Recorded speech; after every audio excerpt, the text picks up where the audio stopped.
Question number second का last part यानी कि उसका फोर्थ पार्ट देखिए।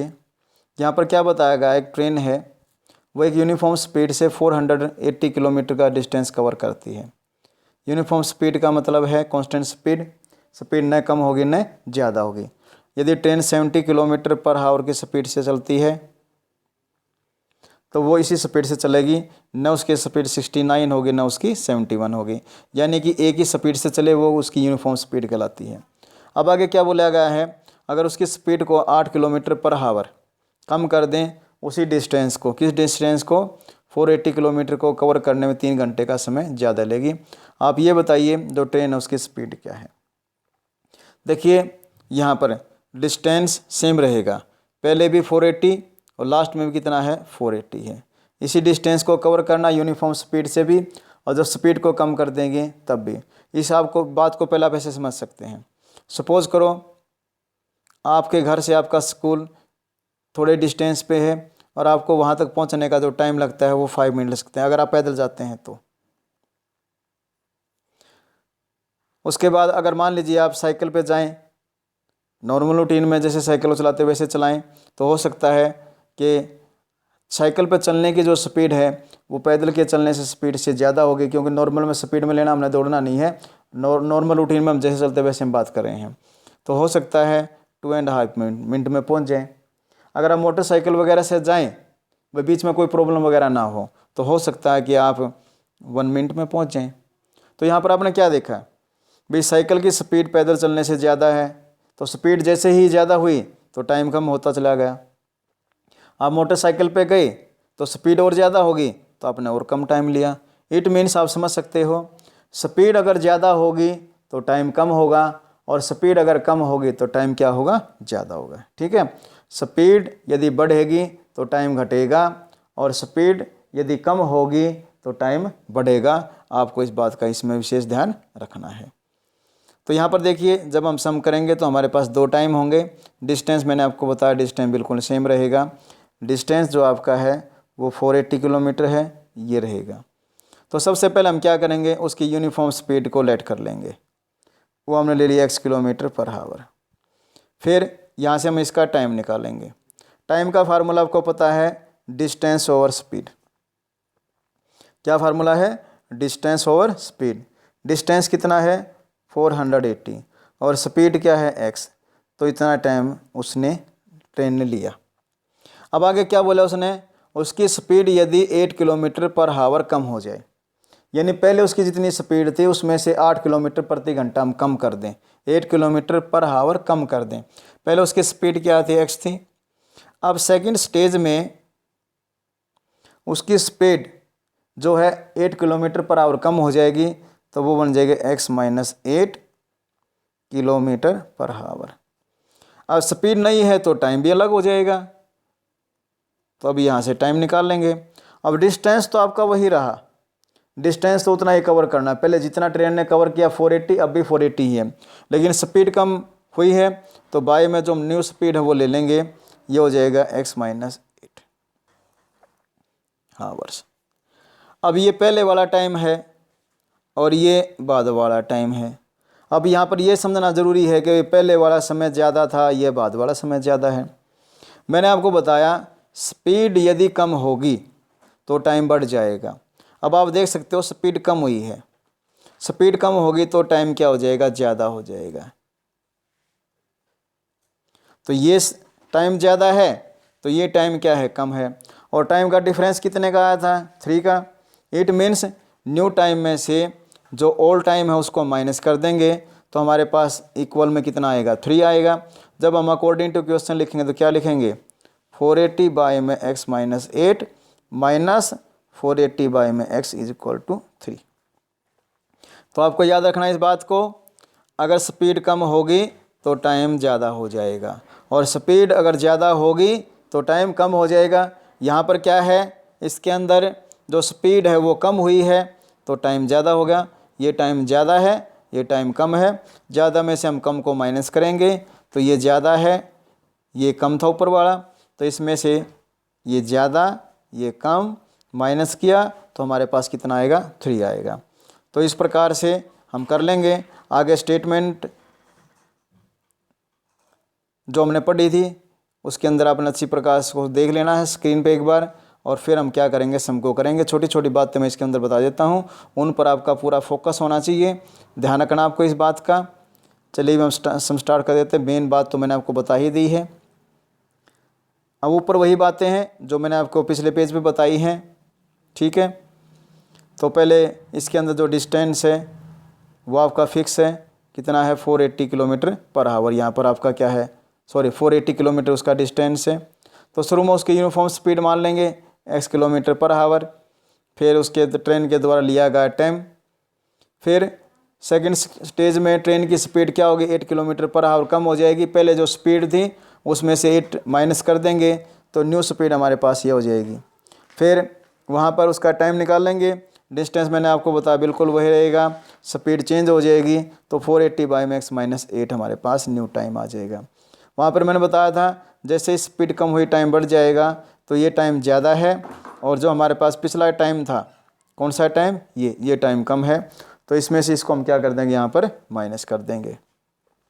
480/max - 8 माइनस में 480/x = क्या हो जाएगा, 3 हो जाएगा।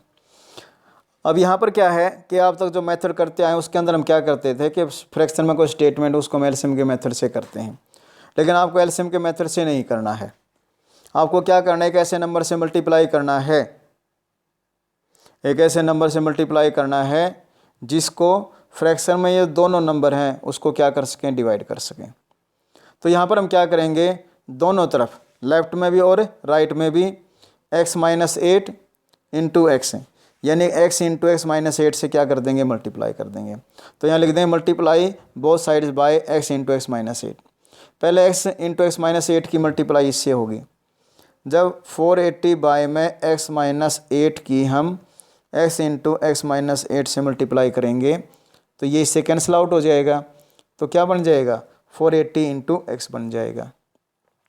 ऐसे जब हम इससे मल्टीप्लाई करेंगे, मल्टीप्लाई में x × x - 8, तो x कैंसिल आउट हो जाएगा, 480 के मल्टीप्लाई में क्या आ जाएगा, x - 8 आ जाएगा।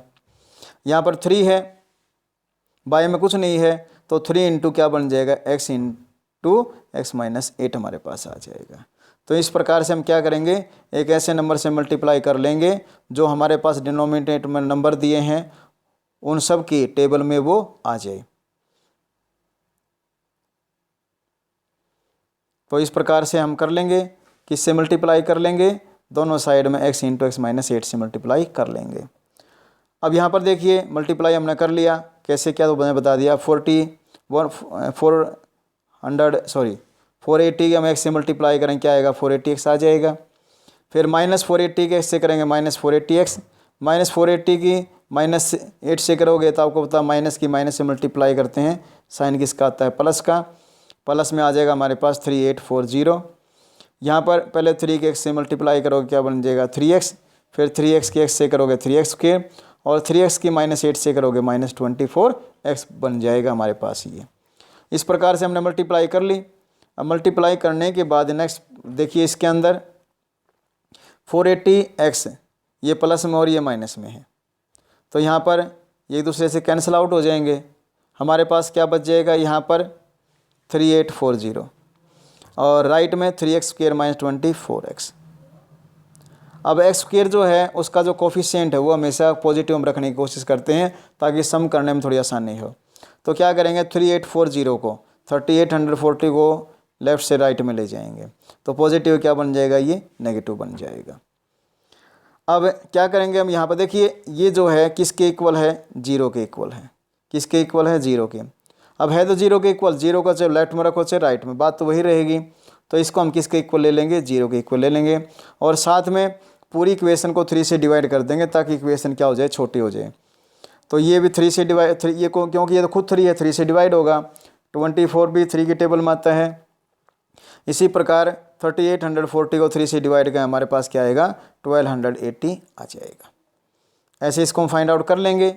यहाँ पर फाइंड आउट करने के बाद अब आपको नेक्स्ट किस बात पर ध्यान देना, वही पुरानी चीज़ है जो मैंने आपको पहले बताई थी। हम क्या करेंगे, यहाँ पर फैक्टर मेथड से क्वाड्रेटिक इक्वेशन बन गई, उसको सोल्व करेंगे। तरीका मैंने आपको बताया था, देखिए यहाँ पर x² का कोफिशिएंट 1 है, तो 1 तो कोई फैक्ट डाल ले नहीं का, तो 1 को तो हम रहने देंगे। हम क्या करेंगे, 1280 के फैक्टर करेंगे, और 1280 के जो फैक्टर करेंगे, मैंने बताया था जो थर्ड टर्म अगर किसकी है, माइनस की है, तो मिडिल टर्म में 2 फैक्टर आएंगे, एक प्लस में दूसरा माइनस में। और प्लस में से माइनस को या माइनस में से प्लस को हम माइनस करते हैं एक्चुअल में, 2 साइन अपोजिट हों तो माइनस करते हैं और बढ़ेगा साइन उसमें आ जाते हैं। तो यहाँ पर 1280 के फैक्टर करेंगे, ये मेथड मैंने आपको बताया था। यहाँ पर जब फैक्टर करोगे तो वहाँ पर 2 पेयर बन जाएंगे, आपके 2 पेयर बन जाएंगे। वो 2 पेयर आपको इस प्रकार से बनाने हैं कि उनका डिफरेंस कितना आए, -8x आए। क्योंकि डिफरेंस कब हुआ है लेना आपको, जब ये थर्ड टर्म किसकी है, माइनस की। अगर ये प्लस हो तो बीच के अंदर जो दोनों फैक्टर हैं हमेशा वो प्लस के होंगे या दोनों माइनस के होंगे। क्योंकि यहाँ पर ये माइनस में है तो कॉमन सेंस की बात है, एक प्लस का होगा दूसरा किसका होगा, माइनस का होगा। यानी जब आप फैक्टर करोगे 1280 के तो वहाँ से 2 पेयर बनेंगे, उनको इकट्ठा करोगे तो वहाँ पर हमारे पास आएगा एक -40x, दूसरा हो जाएगा 32x। अब आपको क्या करना है, कॉमन लेना है, फर्स्ट 2 में से कॉमन लोगे, वो बड़े से बड़ा नंबर जो दोनों को डिवाइड कर दे वो x है, तो यहाँ पर हमारे पास x बच जाएगा माइनस में 40। अब देखिए यहाँ पर 32x प्लस है तो कॉमन आप किसका लोगे, प्लस का लोगे, और प्लस 32 कॉमन ले लिया तो यहाँ पर बचेगा x, साइन माइनस का रहेगा। साइन कब चेंज होता है, जब हम कॉमन किसका लेते हैं, माइनस का। 32 से 1280 को डिवाइड करोगे आएगा 40। अब देखिए यहाँ पर x माइनस 40 दोनों सेम है, इट मीन्स फैक्टर ठीक है। अब आपको पता है क्या करना है, यहाँ पर आपको मैंने पहले बताया है आपको कॉमन लेना है। क्या लेना है, यहाँ पर हमने कॉमन लेना है। देखिए ये एक नंबर है और ये दूसरा नंबर है, इसमें से हम x माइनस 40 कॉमन ले लेंगे, हमारे पास यहाँ पर क्या बचेगा x, और यहाँ पर हमारे पास क्या बचेगा +32। अब इन दोनों की मल्टीप्लाई 0 के बराबर है तो ये भी 0 के बराबर होगा और ये भी 0 के बराबर होगा। x minus 40 = 0, x plus 32 = 0। -40 किस में आएगा, प्लस में, +32 किस में आएगा, माइनस में। x = -32। अब आपको पता है जो स्पीड है वो तो पॉजिटिव होती है, स्पीड नेगेटिव होती नहीं, तो इसलिए x नॉट इक्वल -32 कर देंगे हम, क्योंकि x की वैल्यू नेगेटिव नहीं आएगी, तो इसलिए x को की वैल्यू माइनस जो 32 उसको हम रिजेक्ट कर देंगे, और x की वैल्यू हम क्या लेंगे 40, और x क्या था, स्पीड ऑफ ट्रेन थी, तो स्पीड ऑफ ट्रेन हमारे पास कितनी आ जाएगी 40 km/h। इस प्रकार से इसको हम क्या करेंगे, फाइंड आउट कर लेंगे। मैं एक बार फिर आपको रिमाइंड करवा देता हूँ, स्पीड यदि इंक्रीज होगी तो जो टाइम है वो आपका कम हो जाएगा, ठीक है, और स्पीड यदि डिक्रीज होगी तो टाइम जो है आपका वो आपका इंक्रीज हो जाएगा। स्पीड ज़्यादा करोगे तो टाइम कम लोगे, और स्पीड यदि कम करोगे तो टाइम ज़्यादा लोगे। आपको इसी बात का आगे ध्यान रखना, क्योंकि एक अकेला क्वेश्चन नहीं है ये, आगे 2-3 क्वेश्चन और भी आएंगे जो इसी प्रकार के हैं, ट्रेन से रिलेटेड हैं, तो वहाँ पर आपको इस बात का ध्यान में रखना है कि स्पीड यदि कम होगी तो टाइम ज़्यादा लगेगा, स्पीड ज़्यादा होगी तो टाइम कम लगेगा इसके अंदर, ठीक है। इस प्रकार से आप उसको